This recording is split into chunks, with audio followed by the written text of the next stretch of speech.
Welcome to the Veritas Forum, engaging university students and faculty in discussions about life's hardest questions and the relevance of Jesus Christ to all of life.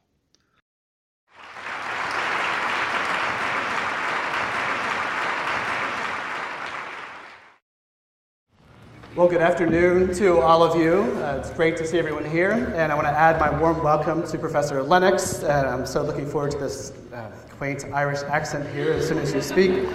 And I understand you came from St. Louis. It must have been the only airplane they allowed out of the Midwest with the snowstorm. I think it must have been, yes. But you made it here. I'm very delighted about that. It's a privilege to have Professor Lennox here today, and it's not often perhaps that mathematicians get to hobnob with historians, and certainly the same is true. I don't get to hang out with mathematicians very often. And I'm desperately hoping that you don't ask a difficult math question here on me suddenly, because I won't be able to answer it. So Brown students have been braving the harsh weather and the storms and the snowfall over the past couple of weeks, trying to collect from their peers different kinds of questions to ask you about God, life, happiness, and purpose. And indeed, there were hundreds of questions to sort through, many of them very, very good and difficult ones, and we won't have time to address them all in this presentation, at least not formally, but we've selected the most difficult of all the questions, and we've saved them to ask you here this afternoon as a way of opening up a very honest and rich conversation about these topics here at hand. So let me just reiterate that the questions I'm asking are not my own, although I have my own questions as well that maybe we can get to later on, but they indeed come from you, the student body, and the people who responded to these surveys. So to start off with, I actually, a sign from heaven even before we begin. To start off with, I have a question that's enormously important that I know has been weighing on all of our minds heavily since Sunday evening. The question is this: why did Matthew Crawley have to die in Downton Abbey? Okay, you don't have to. Well, I understand these things catch on in America, all the goings-on in English stately homes. But it's interesting that you ask a question like that. It's a bit like who shot JR, isn't it? So that dates me a little bit. But we bring death up in the context of a soap opera or something like this, and somehow death is a fascination with people. And often we treat it in that remote sense as part of a novel, it's part of the excitement and so on. But in reality, what we can be doing sometimes is substituting that for really facing the significance of death, which must, of course, inevitably come to all of us. So I haven't seen that episode yet. You see, I don't like watching one episode at a time. I like to see the whole lot because I want to know what happens next. So I've yet to see it. Well, now you don't have to watch it, actually, because you know how it ends. I'm sorry about that. I apologize for the spoiler there. Okay, so one thing I wanted to sort of start off with as sort of an opening question, which is not an official question, is to raise the question of why you do what you do. Here you are, you've debated, you've sat on the stage with people much more menacing and intellectually heavy than myself in many ways, Richard Dawkins, Christopher Hitchens. You've debated them publicly, which not everyone would take on, certainly. And I wonder if you would just share a bit about why this has been something you've chosen to take on voluntarily. Well, I suppose it all started when I got to Cambridge in the middle of last century. The Cambridge on the other side of the pond, as you will realize. And I come from a Christian background, and my parents are Christian, and my grandparents as well. And in my first week as a student, another student said to me, "Do you believe in God?" And they said, "Oh, sorry, I forgot you're Irish. I should never have asked that question. All you Irish believe in God, and you fight about it." And of course I'd heard that before, but somehow it was a trigger for the whole of my life. Because I thought, okay, could it be that my faith in God is simply Irish genetics, for instance? It's just a Freudian projection, everybody in Ireland believes, and so on. So on that day, I deliberately decided to get to know people that did not share my worldview, that had never been to church, that didn't believe in God. And I've been doing that all my life. And that led me to Eastern Europe during the Cold War. And later, when the wall fell, I spent a lot of time in Russia, the Academy of Sciences, still talking to people, to the world's leading atheists now, about what makes them tick. And the real motivation is simply this: I want to know what's true. It's okay to say that your faith in God helps you, and that's marvelous if it helps you. But as a scientist, I'm actually interested in truth. And so I'm interested in exposing my worldview to serious questioning. So I spend my life doing that, and I've been very fortunate to be able to come up against some very tough questioners like Peter Singer or Richard Dawkins and Christopher Hitchens. And secondly, I think this because I feel that Christianity has been downgraded intellectually in many people's minds. The default position in the academy in the Western world, at least, is naturalism, and people assume that naturalism is true. I challenge that, and therefore, as an academic, as a scientist, as a professor of mathematics at Oxford, I want to step into the arena and say, just a moment, there is a rational alternative to this naturalism. And so I have sufficient confidence in people's ability to distinguish and judge. Let's have a public debate and let the people judge. And that is, by the way, why I'm greatly honored to be at this very famous university and delighted to see that you believe in having this kind of a dialogue. It's so important to students particularly that we're exposed to different worldviews. Thank you. I'm going to bank on the dialogue versus debate framing that you just gave. So in that spirit, the first question that does come from the students here has to do with American history, which is something that I love and know a bit about. The question is this: the Declaration of Independence famously describes our inalienable rights as life, liberty, and the pursuit of happiness, which, by the way, I saw is also in the Rock lobby. It's a John D. Rockefeller quote that he also quotes us as well. For all of you who love the Rock, nobody. As a non-American then, how do you think about happiness? How much should we invest in the pursuit of happiness? Happiness is, of course, like many of these terms, is difficult to define, and it's part of a whole spectrum of notions like joy, like flourishing, like fulfillment. Now, from where I sit, every man and woman is a person made in the image of God, and therefore having infinite dignity and worth and great potential. And I link happiness, true happiness, flourishing, joy, satisfaction with the fulfillment of that potential. Now, if we follow that idea at a much lower level, here you are at one of the best universities in the world, and there's a level of happiness in getting in. I take it you remember when you heard you got in? There was a joy. Now that soon settles down, but then you begin to discover new ideas.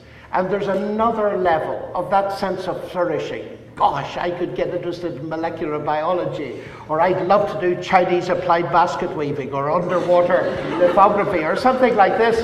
And your interests grow, and then you begin to make friends. And as you mature, you have a sense of joy. I've got these friends, and they're great. You can talk to them, and so on.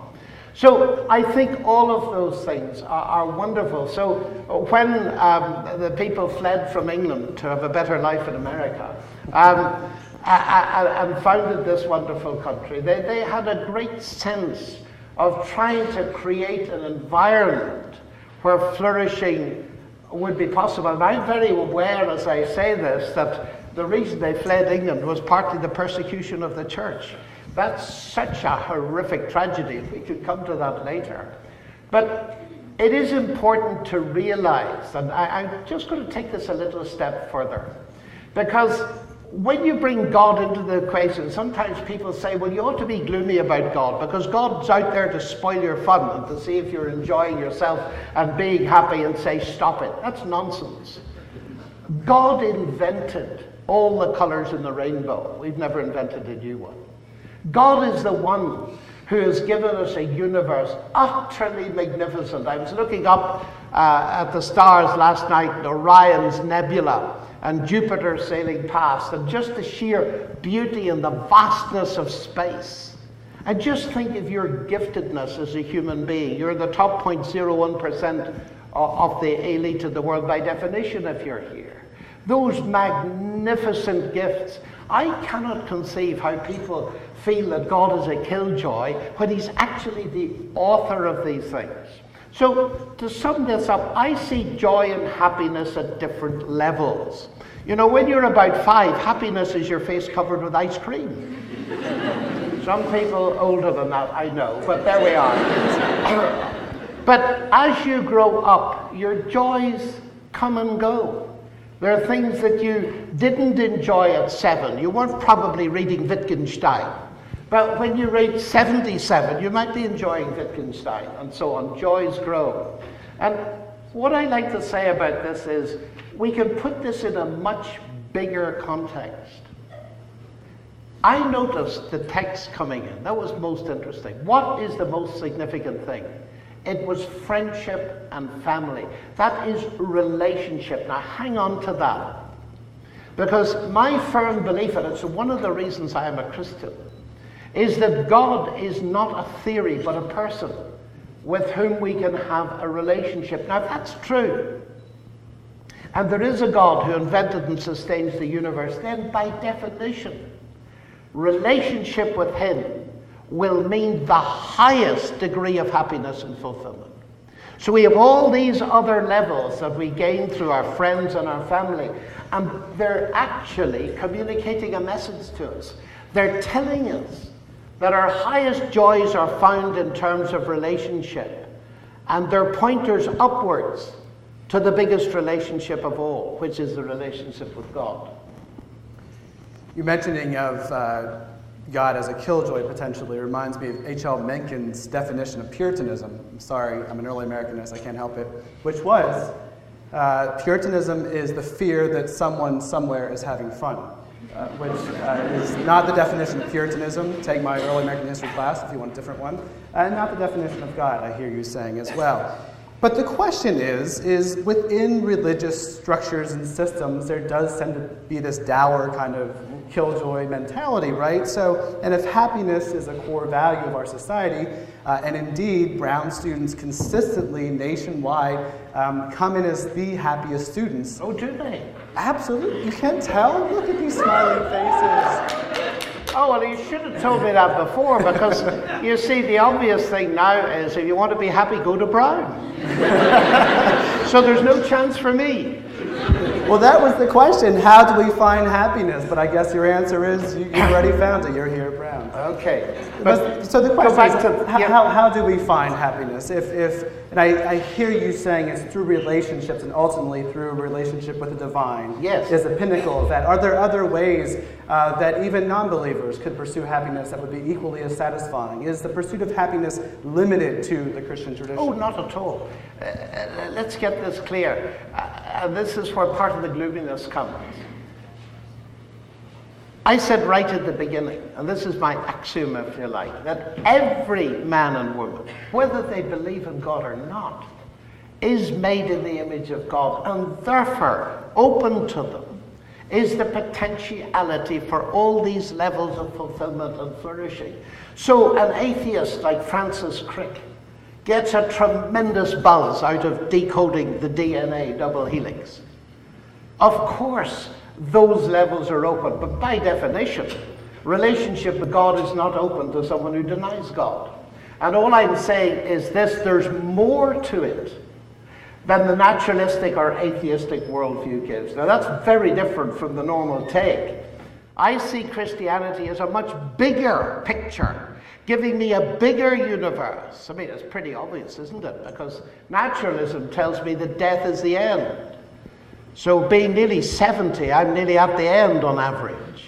And that's all there is. What a tiny universe materialism or naturalism gives you. Whereas the Christian faith teaches me that death isn't the end, that Jesus rose from the dead, that there's hope that spins off into the future. And that adds an enormous dimension to that sense of happiness, because as people get older, they see the end coming near, even if it's in Downton Abbey.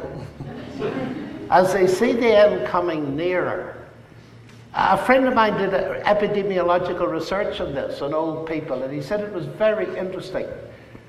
He discovered quite by accident, and then he made it an object of research, that people that had no faith in God, their event horizon collapsed very rapidly towards the end. They were living for the day, the hour, or the month.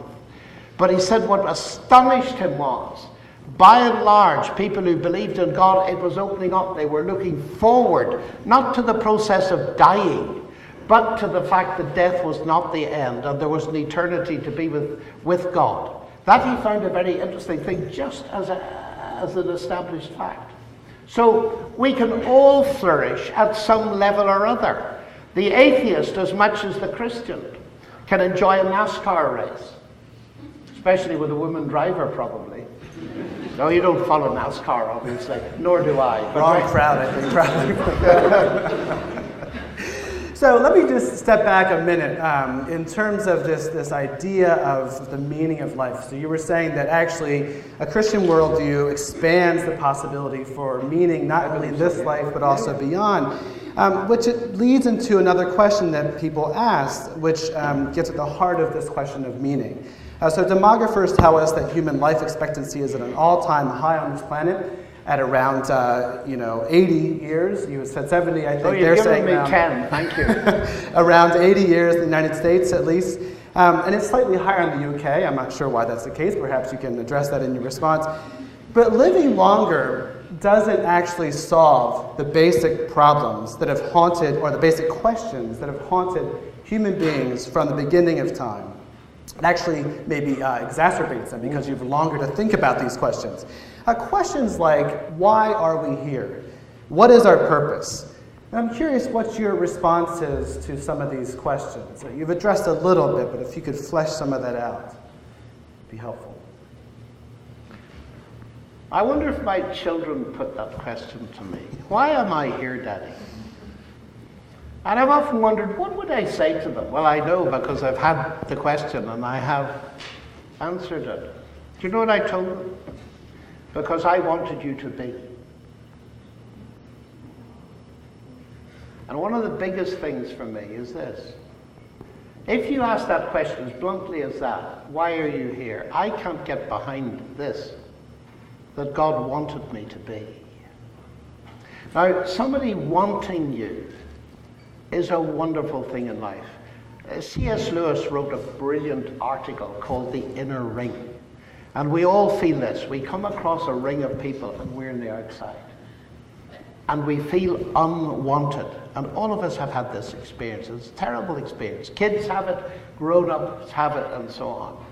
And when you come to the raw question of existence, and I've asked myself this question so many times, until I came across this magnificent statement. It's in the book of Revelation, which is at the end of the Bible, and it's full of the most magnificent descriptions of beauty and sound and music and vibrant with life. And at one point, the whole universe is praising God as creator, and it goes like this. We praise you, our God, because of your will, they were and were created. Put that into contemporary English, it's saying this. That ultimately, I exist because God, the God of the universe, wanted me to be. And that gives me infinite significance. And I see all of purpose at all the other levels flowing from that. Now, that might not be the kind of answer you were thinking of, but it seems to me you can't get behind that, you see. Why would God want me to be? Well, if you look at me, you'd wonder, wouldn't you? I mean, I wasn't going to say anything. I say, yes, of course you weren't, but it is true. And it's so encouraging. Look at me, I'm not perfect. I have all kinds of hang-ups and so on. What a terrific relief it is to discover that there's someone in the universe that wanted you to exist and accept you as you are. If you find a friend like that at Brown University, you've found a friend for life. Someone who accepts you as you are. I believe that occurs at a higher level. It's only the start of the Christian faith. It's not the end. But to my mind, it's one of the most significantly meaningful things that I've got. I'd rather have that than anything else, all the degrees they've got and all that kind of stuff. I'd much rather have that friendship at the highest level of a friend that actually wants me to exist. Of course, that raises a lot of questions. So you're saying you disagree with Calvin in the Calvin and Hobbes comic strip at the beginning there, that Calvin says, I am here so everyone can do what I want. This notion of contemporary selfishness is not the point, right? The purpose, as you're saying, is beyond yourself, beyond your own even intellect and experience, in terms of God desiring you to be here for a specific purpose. But what is that purpose? I think that's the core of the question. Well, it relates to the survey as well, where people were asked objective, subjective, and so on. And of course, logically, Calvin Hobbes' view is possible. It's a fairly desperate one, and it leads to an enormous lot of narcissism and self-destruction and everything else. But again, what is the purpose? Well, I don't think there is one purpose. The great catechisms of the church, man's chief end is to glorify God. But then you say, well, what on earth do you mean by that? Well, what I mean by that is that part of the purpose for me is doing abstract pure mathematics. Now, you may find that the most boring, unhappy kind of concept you ever came across in your life, which just shows we're different. But it seems to me that we get some clues. Let me step back from this a little bit. If we want to ask ourselves, what is the purpose for humanity? Then one of the books, the great books of literature that has influenced me more than any other, is the book of Genesis, with which the Bible starts. Because it fascinatingly gives us, a very compressed but extremely profound language, ideas about what human beings are and therefore what their purpose is. And let me go through it very quickly, if I may. It starts with the notion that human beings are made of the dust of the ground. That is, there's so much chemistry and physics. Now, a reductionist atheist will tell you that's all you are. You're just chemistry and physics, little elementary particles fuzzing around, and that's it. That's what Francis Crick believes. Oh no, the Bible says more. What it says is now that we are animate, we're alive. Well, we know that. Next level up, a little phrase that you might miss unless you're interested like me in literature, because literature and indeed history are immensely important disciplines. God made the trees good to look upon and good for food. How very interesting. Human beings are so much chemistry and physics. They're alive. They've got an aesthetic sense. Now you begin to see where we can flourish. The satisfaction of our aesthetic sense. Some of you are artists, some of you are musicians. I like to think of myself as a little bit of an artist in doing pure mathematics. There's another little hint. Then we discover that God puts human beings into a garden. And the idea of taming the world, because a garden is different from a desert, as you know, although if you look at my garden in Oxford, you wouldn't be so sure. But the idea of a garden is imposing a discipline on our environment and letting plants grow. That gives enormous satisfaction and a sense of purpose. But there's more. We're told that rivers went out of that garden, and if you followed them along, you would discover there's gold and there's various precious stones. What's that talking about? Curiosity, ladies and gentlemen. When you see, when I do, a railway line, where does it go? A river, where does it go? Follow it along and you will discover things. As if God, at the very beginning of this magnificent book, is beginning to tell us what it means to be human in the sense of finding fulfillment and meaning. Follow the rivers. That's what you're doing in Brown. Some of you are following the physics river. Some of you are following the history river. Some literature, some languages. But you're following the river and exploring. And then you're doing something else. God started science, you know. That's why I'm a passionate scientist. God isn't anti-science. Not only is he not anti-intellectual, he's not anti-science, because, do you remember one of the first things God told humans to do? I know it's a simple story and some people trivialize it, but just take it seriously for a minute. God told human beings to name the animals. That's taxonomy. Every intellectual discipline involves names and things. You could come out with technical terms in history, couldn't you, that I wouldn't know about?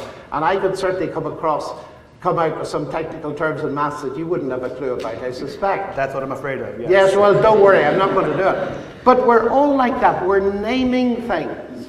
There is immense satisfaction to be got in naming things. That's what science, that's what literature, that's what the humanities are all about. Do you see what's happening here?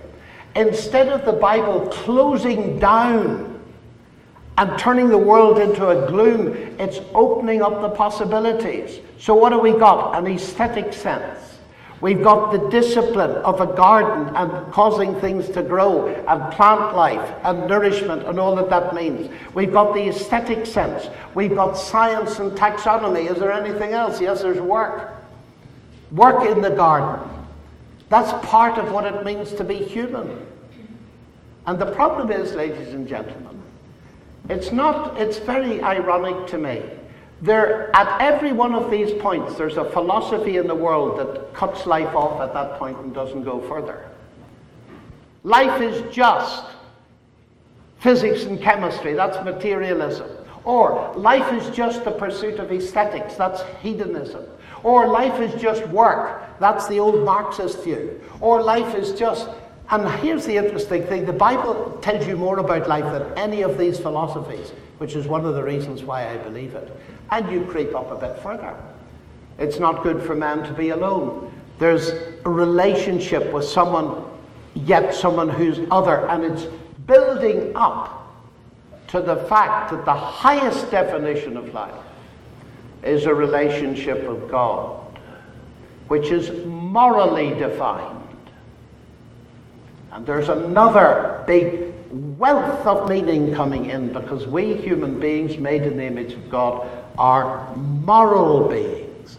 We've got a knowledge of right and wrong. We can say yes or no, and of course that capacity is the capacity that is at the back of the fact that we're capable of loving one another. So sorry to go on about that, but it seems to me to be important because we've got such a wealth of pressure from the other side saying that anything with God in it cuts you down. In fact, it does the exact opposite. Which is interesting, because don't you think, though, that there's a bit of a presumption from a Christian perspective in saying that only through a relationship with God can someone find ultimate purpose and ultimate satisfaction? Or, to say it slightly differently, do we really need religion, or specifically Christianity, to answer the questions about ultimate meaning and purpose? I mean, can't people be fulfilled and be good at what they do without God in that equation? I mean, here at Brown, the majority from the polls that I saw would come in either as atheists or agnostic about the existence of God, and yet I'm sure everyone in the room here feels like they live a meaningful, fulfilled life at some level in terms of relationships without that framework. So how do you make that kind of reconciliation? Very easily, because I said it already, actually. Fulfillment, as I see it, occurs at different levels. Now, for my atheist friends, and I have many of them, they reject God, so that level is not there by definition. So, I mean, they can't blame me for claiming that there's a level higher. The question of whether that level exists, that which I regard as the highest level, is not a matter of presumption, provided you've got evidence to back it up. It could be a matter of presumption in the other way. I could take exactly the same view of atheism and say, what presumption to believe there isn't a God when there's evidence of God all over the place?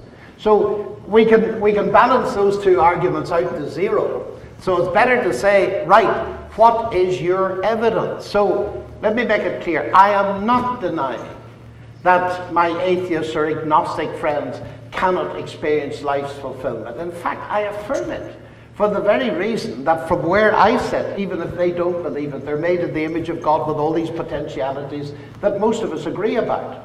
I mean, the things I went through, there's not an atheist that wouldn't agree with practically all of them, except the relationship with God. So your point about presumption is well taken, in the sense that as a scientist, it's not enough for me to simply assert it and say, there it is, the Bible says it, so it must be true. I don't take that naive view.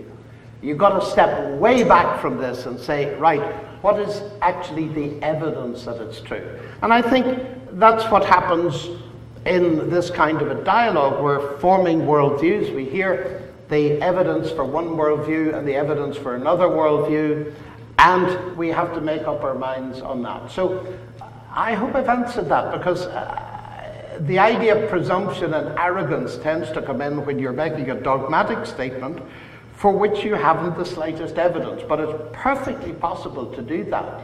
And what concerns me today in the academy is many leading scientists making the absolute dogmatic statement that naturalism is the definitive worldview. Science doesn't tell them that. Stephen Hawking's just come out with that. Dawkins says that. I want to challenge that. I want to actually be fairer and say there is no default worldview. There is a family of worldviews around the place. And each of us has to decide which worldview that we espouse. It's helpful to think about dogmatism being present on both sides, but I want to push you more on this evidence. Okay. I'm a historian, you're a scientist. We both build our careers on the use and sort of the presentation of evidence in our various different ways. I would not necessarily give a student a passing grade if he or she brought forward the kinds of evidence I've heard sometimes in terms of the existence of God or something else. And Nor would I. So when you say evidence, what do you mean, and how do you come up with an agreeable solution to defining acceptable evidence that would actually please all parties involved? So the result from the Veritas survey here on campus showed that approximately 40% of students, of most of you out there, believe in God. 40% believe in God. Surprising, huh? 20% of students don't believe in God. And 40% said they weren't sure or that we can't know. And as one respondent candidly put it, what's up with the lack of religion among our generation? There were other responses as well, but that one stuck out to me. So people have their own reasons for believing or disbelieving in God. But since you push evidence so much, in your opinion, is there any strong evidence for the existence of God? And how would you make that case to people who might disagree with the standards for evidence that you would present? Well, you've just made my point for me in an indirect way. You've said people have their reasons for believing in God, and people have their reasons for disbelieving in God. That's what I mean by evidence. It's not proof. Proof only occurs in my field, pure mathematics. And even there are questions. But normally speaking, we talk about pointers, evidence, indications beyond reasonable doubt. In other words, the kind of thing that historians, lawyers, and so on work with. And we work with. All of us know about evidence. You know why you trust your friends. You know why you don't trust some people, etc., etc. Now, it seems to me that this is a perfectly legitimate question to ask. All of us have our reasons. What are these reasons? And you asked me, what are my reasons? Well, let me give very briefly. There are two kinds. There are what I call the objective reasons that are out there, independent of me. And then there are the subjective reasons to do with my own experience and my own inner life. And at the objective side, as a scientist, I would want to say that the nature is not neutral, that it gives evidence of the existence of God. I was in the God debate at Oxford Union the other week. You've probably heard of Oxford Union. It's one of the most famous debating societies in the world, the university. We have a God debate every couple of years. And it was absolutely packed. They had to turn hundreds away. And we were debating this whole question of God and evidence. And there was a professor of philosophy there who was an atheist. And he wrote to me before the debate. He said, you seem to be a reasonable kind of person interested in rational argument. Can you come to a dinner with 50 of my students and we're going to grill you? Which is very nice. It's nice to be grilled for dinner. So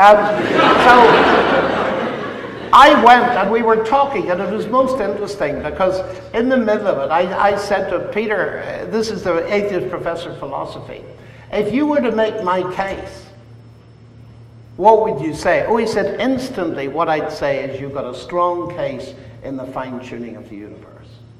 He said, we've got to face the fact, as intellectuals, that the universe out there, revealed to us by physics and cosmology, has got this remarkable property of being fine-tuned, the constants of nature and so on. The precision is staggering. And he said, if I were you, I'd start there. So I said, fine, I'll start there. So it seems to me, ladies and gentlemen, that there's a start. But it's bigger than that.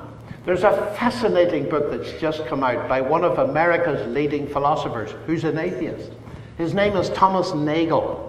And he's written a book with the astonishingly provocative title, just listen to it, Mind and Cosmos, Why the Neo-Darwinian Account is Almost Certainly False. Now, if ever there was calculated to be a title to get people thinking it's that. Now, the very interesting thing is this, that one of my major reasons, evidences for believing in God, is the fact that science can be done. Can I explain that? I would like you to. Yeah. You see, what do I do science with? My mind. What is my mind? Well, my atheist friends tell me my mind is the brain. So what's the brain? Well, it's the end product of a mindless, unguided process. Oh, really? If you thought that your Apple computer was the end product of a mindless, unguided process, would you use it? Of course not. And this has commonly been known as Darwin's doubt. And philosophers like Alvin Plantinga and now Nagel are raising this in a big way. If naturalism is true, that is, it reduces everything to physics and chemistry and the laws of nature wherever they came from, then what it does logically is to undermine the rationality you need to believe in that particular view, let alone to do science. So it seems to me that naturalism in its extreme form doesn't shoot itself in the foot, it shoots itself in the brain. Now, to confirm that historically, and you may want to comment on this, but it has fascinated me that modern science exploded in the 16th, 17th centuries with Kepler, Galileo, Newton, and so on, all believers in God. And that's something that philosophers and historians of science have taken very seriously. And C.S. Lewis, summarizing Alfred North Whitehead, once put it this way: men became scientific because they expected law in nature, and they expected law in nature because they believed in the lawgiver. In other words, ladies and gentlemen, one of the reasons why I'm not ashamed of being a Christian and a scientist is that arguably, with some nuances, it was Christianity gave me my subject. In other words, far from belief in God hindering science, it was the motor that drove it. Now that's what I mean by a kind of objective evidence. Now, of course, I would want to come on the other side, because I'm sitting here not simply as a theist who believes in an intelligence out there. I'm a Christian theist. So part of the evidence now comes straight back to your discipline, because we're not now talking about the rational structure of the universe. We're talking about the intelligibility of history and things that happened within history. And that is one of the obvious things about Christianity. It claims to be geared into history. Jesus is a person who existed. He made various claims. And so then I would want to come in on a whole lot of evidences, which is why I'm delighted to be sitting with a historian, because when I was at Cambridge, one of the things that helped me enormously was listening to a distinguished historian analyze the evidence for the resurrection of Jesus from a purely historical perspective. I find that intellectually absolutely mind-blowing. So I would want to come in there, and then when I come in there, I would want to say, okay, these are massive claims. Jesus claims to be God incarnate. He claims to bring forgiveness. He claims to bring new life. Does it work? And then I become very subjective. You can't see inside me. And all I would have to say there is, over my entire life, increasingly, I find it works. So all of those add together as what I would call cumulative evidence for the truth of the Christian faith.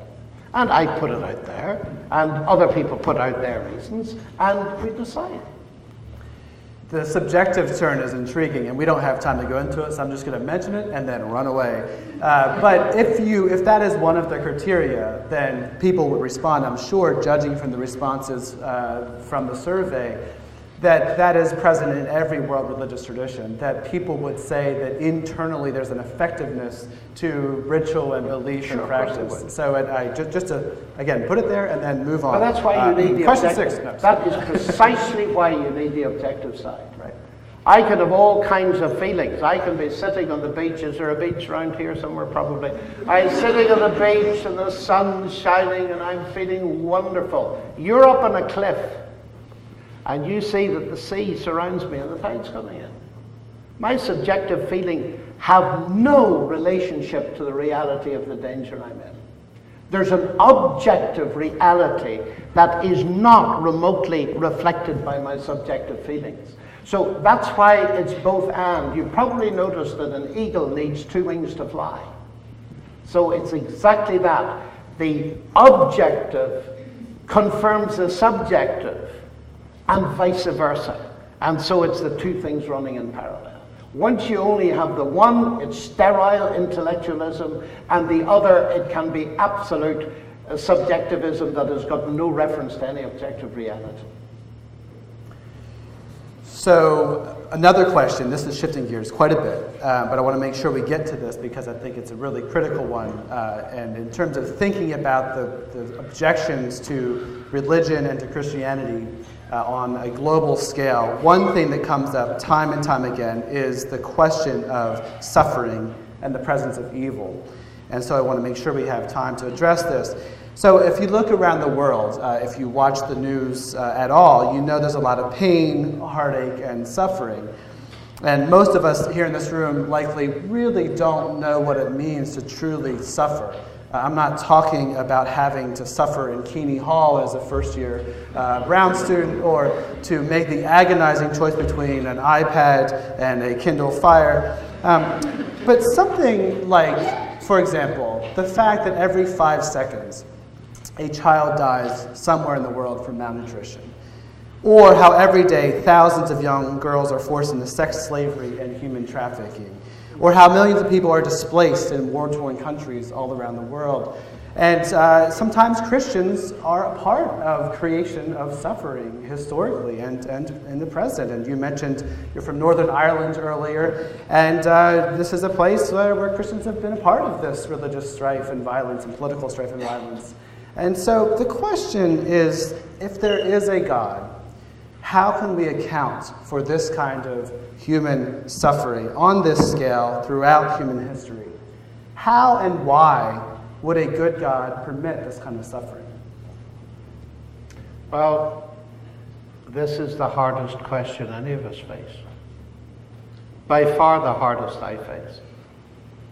Now, there are two questions there, really. One relates to Northern Ireland, alas, and the other is the general problem. Let me just make a comment about the Northern Ireland thing, because I was very fortunate. My parents were Christian without being sectarian, and they suffered for it. My father's business was bombed. My brother nearly lost his life and so on, because my father insisted on employing equally Protestants and Catholics. Very difficult thing to do. And so I didn't grow up with all this sectarianism. So, but I understand the point. I mean, I've seen sectarian violence firsthand. And so, very briefly, my reaction to it is I'm ashamed of it. Utterly ashamed of it. As a Christian. And I want to tell you why. I'm ashamed of it that the name of Jesus has ever been associated with an AK-47 or a bomb. Because he told his disciples not to use violence to promote his kingdom. And the utter irony of this story is, historically, that Jesus was put on trial, accused of stirring up political violence. In other words, the very accusation that is made in the question, and by people like Christopher Hitchens, and I understand the thing perfectly, and understand what's behind it. It's exactly what Christ was accused of. And not going into the history in detail, he was declared to be innocent of it. And the important thing to realize is that he was declared to be innocent. Pilate could see he was no threat. Jesus said, yes, I'm a king, but my kingdom is not of this world. Otherwise my servants would have been fighting. And then he went on to say, to this end was I born, and to this end I came into the world, that I might bear witness to the truth. And the famous statement of Pilate, the governor, said, what is truth? Perhaps not cynically, but he certainly knew that Jesus was no threat to him. See, ladies and gentlemen, you don't use violence because the message of Christ has to do with forgiveness, peace with God. You cannot impose that kind of truth. In fact, you can't impose any kind of truth by violence. And if I may just put a little side comment in. Do you remember when the Christian disciples, 2 of them, took swords to defend Jesus, and they slashed about, and Peter wasn't very good with a sword, so he tried to hack a chap's head off and cut his ear off? Do you remember that? Well, Jesus put the ear back on. And one of the things I've observed is this, that wherever in the world people take weapons to defend Christianity, they'll cut the ears off people in more ways than one. And we've got a big job. I feel I have a big job to put the ears back on. But let me come to your question, the hard question.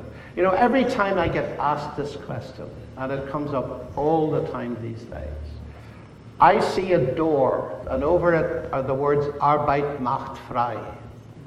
In German, work will set you free. It's the Iron Gate of Auschwitz. I've been there many times during the Cold War and stood in the freezing cold of the snow, thinking of the thousands of people that died there. And I've wept every time I've been in there. And you made very rightly the point that, you know, we suffer in Brown in a first-year examination or deciding between a Kindle Fire or an iPad. Suffering has 2 aspects, hasn't it?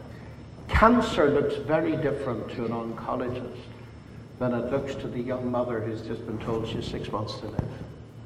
So there's the theoretical side. Now, in an audience like this, probably most of us, as we think of this question this afternoon, are thinking of it theoretically, but I bet it's not all. And some of you are really hurting inside. And you've got this as a big existential problem. If there is a God, how can it possibly be that my mum has just been told she's got leukemia? Or that those kids die in Africa of malnutrition that could have been avoided if we hadn't been so greedy? And I want to be very sensitive to that, because many of my friends don't believe in God because of that. I understand them. It's the one reason I really do understand, believe you me. So the question is, how do I approach it? I've no simplistic answers, but I believe there's a way that opens the door into a possibility of an answer that can be tailored to you and to me.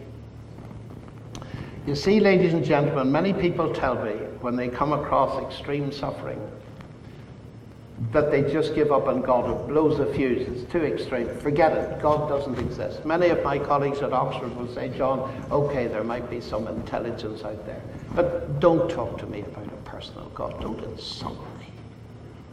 Because it can't be a personal God. Just look at what I'm going through and so on. My heart goes out to them. So what do I say to them? Well, the first thing is this, on the intellectual side. If you say, okay, there is no God, that's it, that's enough, I can't take any of this anymore, there is no God, you have in a sense removed the problem.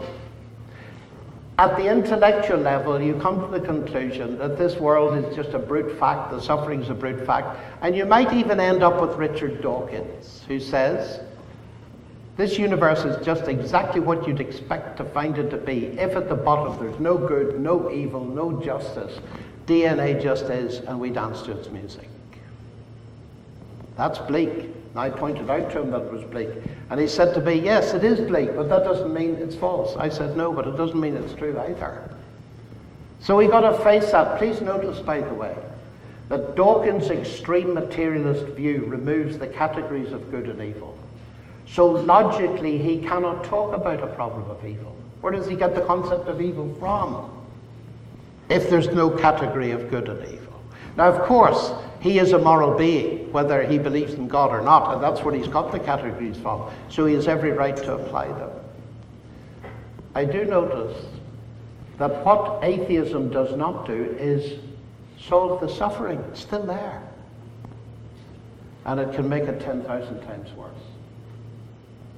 Because what atheism does, and it may be true at this point in the argument, it leaves people utterly without hope.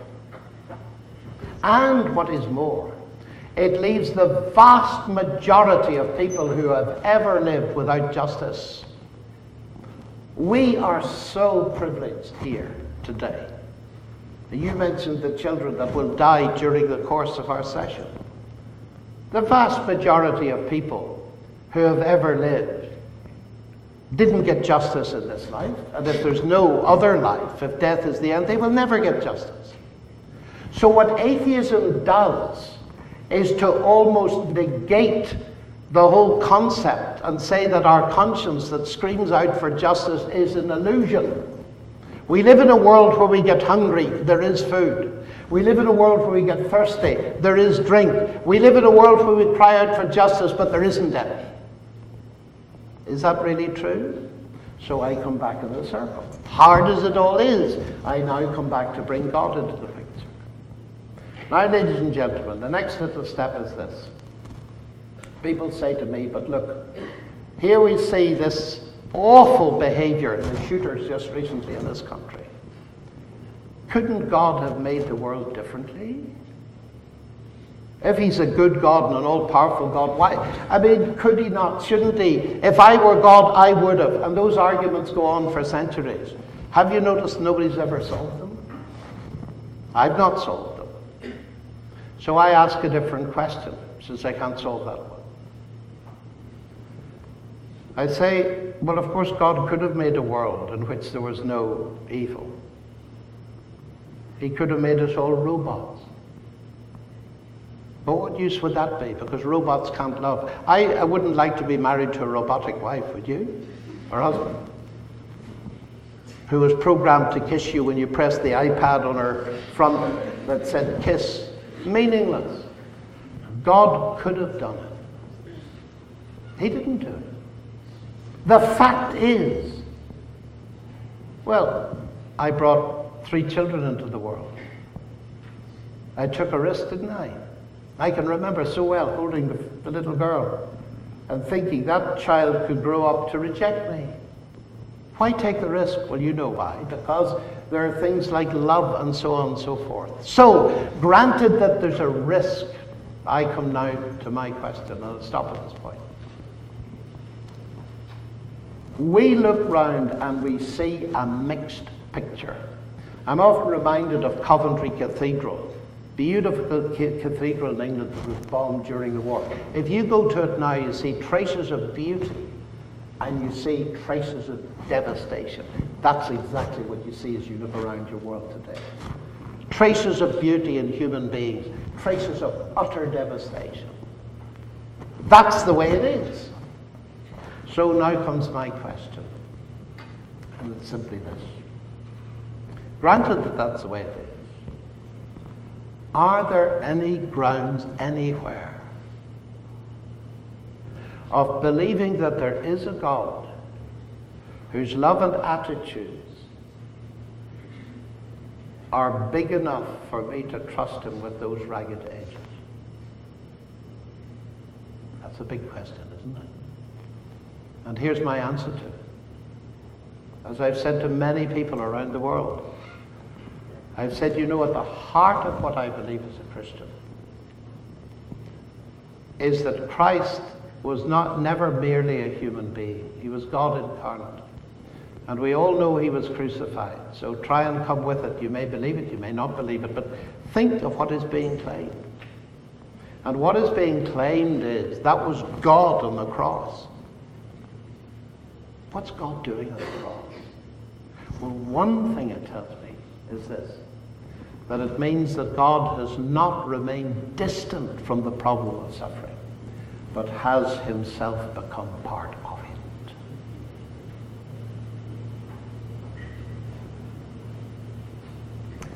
it. A few years ago, if you don't mind me being personal, I nearly died. I was within seconds of death.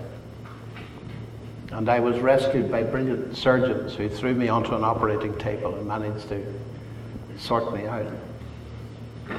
And people say, well, do you thank God for that? Yes, I do, but in that same year, my niece of 22, just married, had an earthquake in her brain, a colossal tumor. Gone. It's all right for me saying, thank God that I got better through medical intervention. But what do I say to my sister?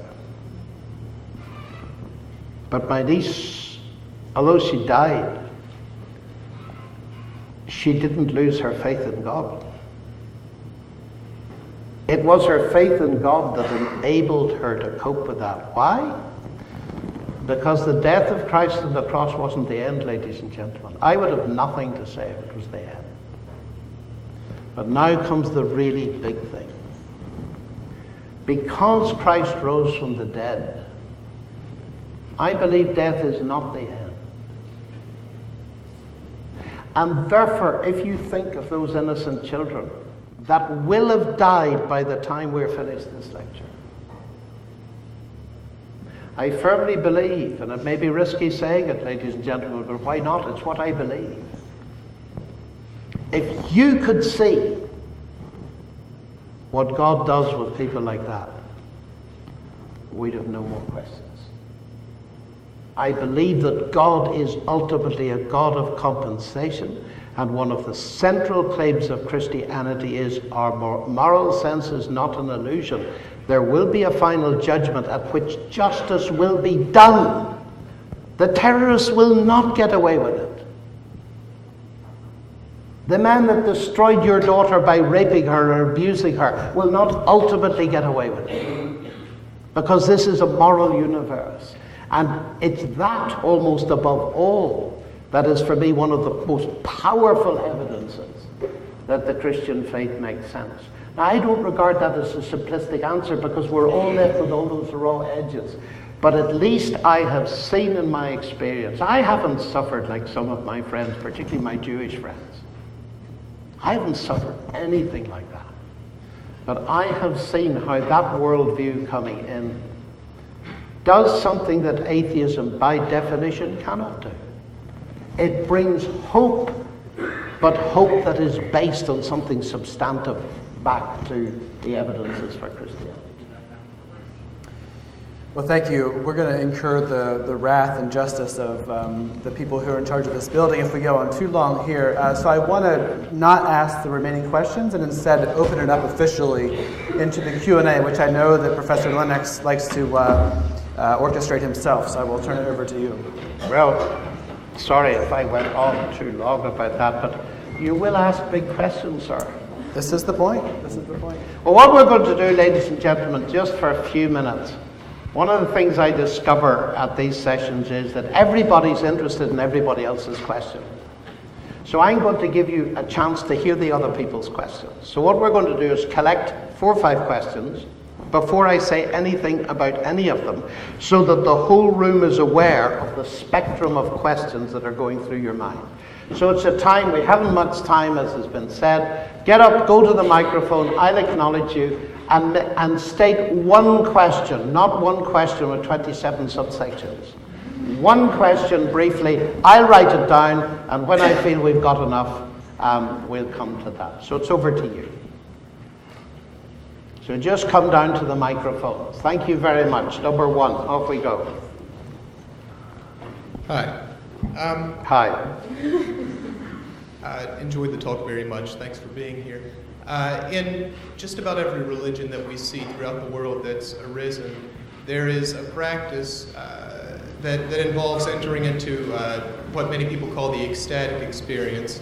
It's meditation and yoga in the East and entering into trance-like states in other cultures and other religions, but it's there in all religions, and essentially it's their means by which they communicate with God, or with their equivalent to God.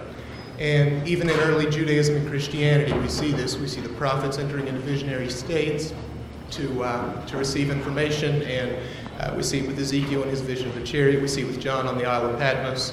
And some have even suggested that the Lord's Prayer is a mantra of sorts. Anyway, my question is, what is the place of the ecstatic experience in today's Christianity? Is that something that's missing? Is that something that we've lost? And how do we reconnect with that? Thank you. Okay, 2. Yep. Hi, once again, thanks, sir, so much for coming and talking to us here. My question is that you were mentioning at the end of your talk about this idea of justice and this idea that there will be, that there is, that death is not the end, and that there is something that comes after that. And in addition, that whatever comes after that will somehow make up or justify some of the things that have happened, some of the suffering that has been incurred in this world.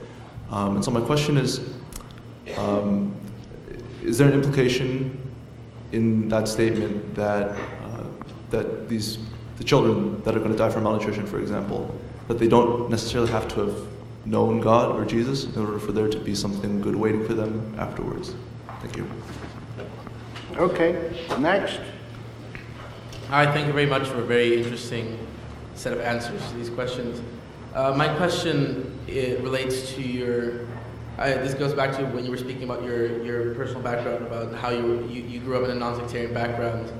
And I simply wanted to ask, what place does organized institutional religion have within the framework of this generative and positive faith that you're an advocate of?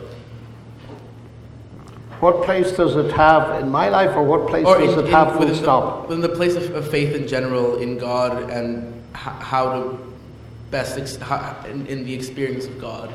Does it have a positive or a negative place therein? Okay. 4? So I feel like this is probably a question you get a lot, but what you've described your view of God as kind of this ultimate friend and ally and someone who gives your life meaning and wants you and thinks that you specifically have this beauty, not, necessarily, to yourself, and that there is a justice and there's life past the one but how, that kind of sounds to me like a coping mechanism, and I feel like how do you see that as anything more than that? A coping mechanism? Yeah, does that make sense? Sort of a Freudian coping mechanism, you mean? Yeah. Like wish fulfillment, projection, that sort of stuff. Yeah, and just okay, I've got it. 5. Hi. So you said that you wish to pursue truth, but then you also said that a reason to believe in God is the prospect of the afterlife because it provides hope. So I just want to know, is hope relevant to truth at all? And shouldn't the basis for believing just be the search for truth? Sorry, I can't hear what you're saying. Can you come closer to the microphone? Yeah, okay. I just wanted to know, do you think that hope is relevant to truth, or should the basis for us believing just be the search for truth? Okay, I'll take one more. One more. We're supposed to be done by now, but right. Okay, no more then. I hate to cut it off. These are all so stop rich. right there. Let's stop right there. Okay, these are going to be very brief answers indeed. In 3 minutes. Yes, and it's a Q&A, ladies and gentlemen. I can only suggest the beginnings of answers here. The first question was the place of ecstatic experiences and so on, whatever that should mean. And it's quite clear through history that many people claim, and indeed you get it in the Bible itself, claim very special experiences of nearness to God. And obviously that's an extremely positive thing. And the more we pray and get involved with God, clearly the more we will get to know Him, just as it is with our friends. There is another side to it, because of course, it is well known, and psychology shows it anyway, that it's very possible for us to induce experiences. And the Bible talks about those as well. And Paul, for instance, warns, because there were many extremely pagan religions, like the Bacchae in the ancient world, that got themselves worked up into colossal frenzy and produced visions. And Paul made a very big distinction between visions and experiences that actually proceed from God, that is God who's out there, and visions and experiences that we dream up within our own heads. And Paul points out that the danger is that if we haven't a strong theological base and are holding on to what he calls the head, that is God, all kinds of things can flow up into our heads, some of them which can be very dangerous indeed. Now, that's something that I cannot explore here. The take-home message, of course, is none of us who's a believer in God knows God as well as he or she could do or should do. And we ought to strive to improve that. Now, the question of the place of organized institutional religion. Well, if I am a Christian, if I believe in God, God believes it's good for me to mix with other people. Because if I only mix with myself, I'll come away thinking, what a wonderful good boy am I. And I need other people to knock the rough corners off me. Secondly, God has designed that there's this wonderfully interesting thing. And I discovered as I go around the world. I go to a city where I've never met anybody. I meet a fellow Christian. And instantly I sense I'm at home. My mathematical colleagues have often remarked on it. I remember going to one obscure place and they said to me, we don't understand you at all. And I said, what's the problem? Well, they said, you come here and you've got all these friends. We've never met anybody before who's come out of the blue and has all these friends. And I was able to explain to them, this is what Christianity does. People share a common life. Now, here's the wonderful thing. We've all got different gifts and abilities, and I need what you can contribute to me. So there is a place for the institutions of organized church. But church in the Bible is not a building. It's ecclesia, it's a congregation, it's a group of people. And one of the problems with the institutions is the impression it gives that God's in a box, and you go and visit God every week, or if you're very keen, twice a week, that God's in the box. And that is a totally false idea. The relationship, the personal relationship with God is primary. Its expression within the institution is secondary. If we make the institutional thing primary, we need to beware of the impression we are given. That needs a lot of qualifying. Now, is my attitude a coping mechanism? Yes and no. A thing is not false if it enables you to cope. Neither is it true if it enables you to cope. And I think one of the best analyses of this has been done by Manfred Lutz in his book Eine kleine Geschichte des Größten, a brief history of the great one, which is still only in German. He's Germany's leading psychiatrist, and he makes this point. If there is no God, then Freud can explain brilliantly why belief in God and the resurrection and so on is a coping mechanism. If there is no God. But if there is a God, Lutz says, Freud will give you an equally brilliant explanation why atheism is a coping mechanism, to enable you to cope with the fact that you never want to meet God. And he says, on the substantive issue, whether there's a God or not, neither Freud, Jung, Frankl, or anybody else can help you. You've got to look elsewhere.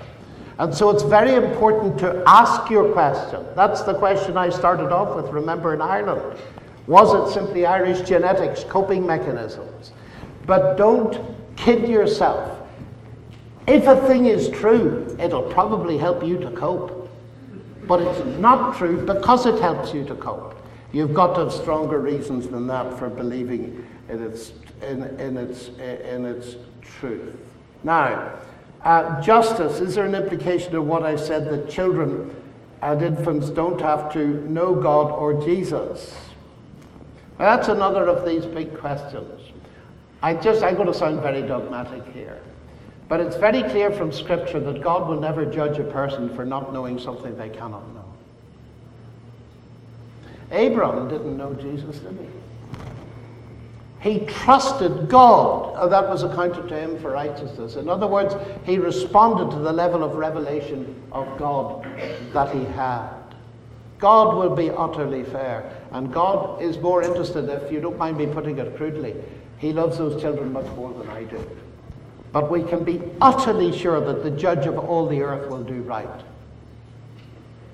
They will be saved because of Jesus, but they may never have known of him. Now, in order to theologically tease that out, I'd have to take you on a lengthy excursus, which I'm not going to do. Finally, is hope relevant to truth? Well, it is if the hope is true. And it comes back to the other question. Christianity gives me enormous hope, but that isn't enough. I want to know if that hope is based on evidence, if it's true. And I just come round in a circle. The fact that it gives hope is not evidence that it's false. But it doesn't prove that it's true. We've got to decide whether it's true on other grounds. But if it is true, then it's not surprising, since one of its central words is hope. And perhaps that's a good place to stop, because I believe that you have a motto in this university. What is the motto, sir? Well, we should all say it loudly and together perhaps, but in Deo Esperamos, right? Do you know what that means? In God we hope. Well, it is clear to me, ladies and gentlemen, that if that is true in Brown, there is great hope for you. Thank you very much. Thank you. Please join me in thanking you.